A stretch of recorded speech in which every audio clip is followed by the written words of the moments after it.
Out of all the places that I've rent, Nashville, Tennessee has probably been one of the worst, if not the worst, experiences like ever. Like it's just one thing after another. I believe that having hard things happen, or like having to go through difficult times, or whatever you want to classify, like something not being easy as, I believe that those ultimately develop your character, make you like a better human being, and I think it gives you more wisdom in the long run. Even though like going through that stuff is not fun, and I don't think anybody really openly chooses to go through something difficult, I think it really does make you a better human being. You can always like find something positive from a difficult experience.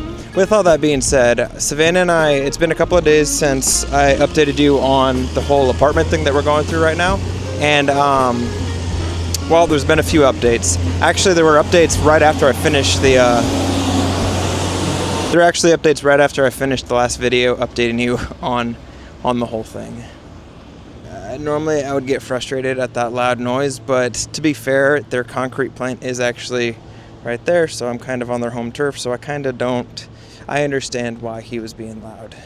I'm actually out on a walk right now, and I was thinking about it, so I figured I would tell you some of the updates. That's why, yeah.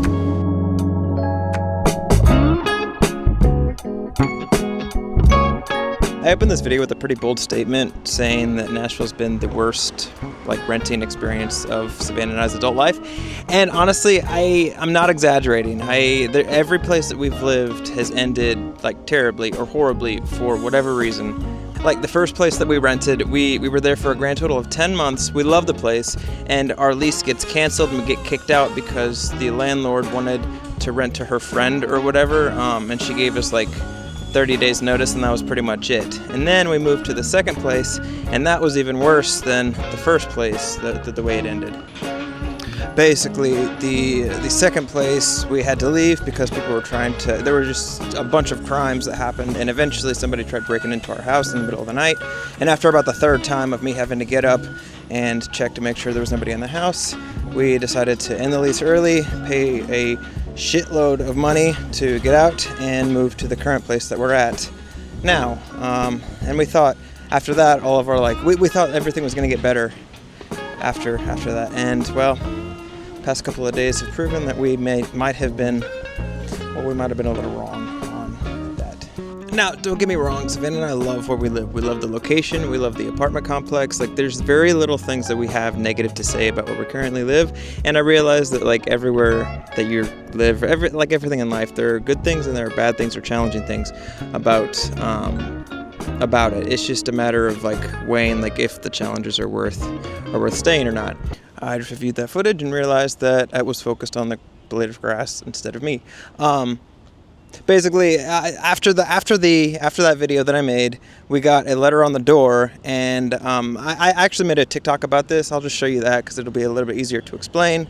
Yeah, so here that is. They don't want to be held liable for handling my property without my consent.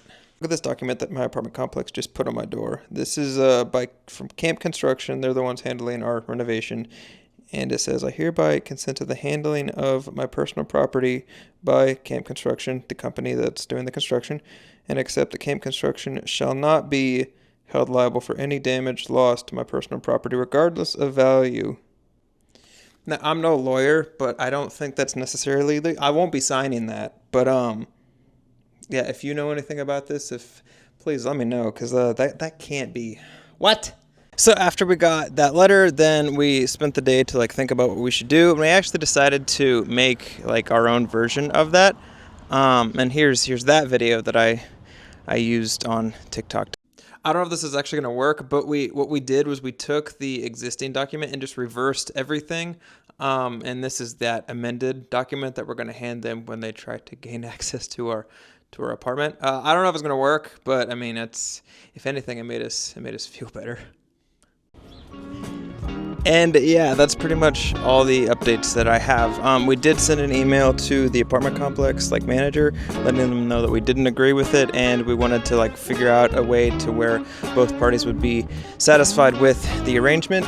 And we have yet to hear back from them. We did send that yesterday, so we're waiting to hear back.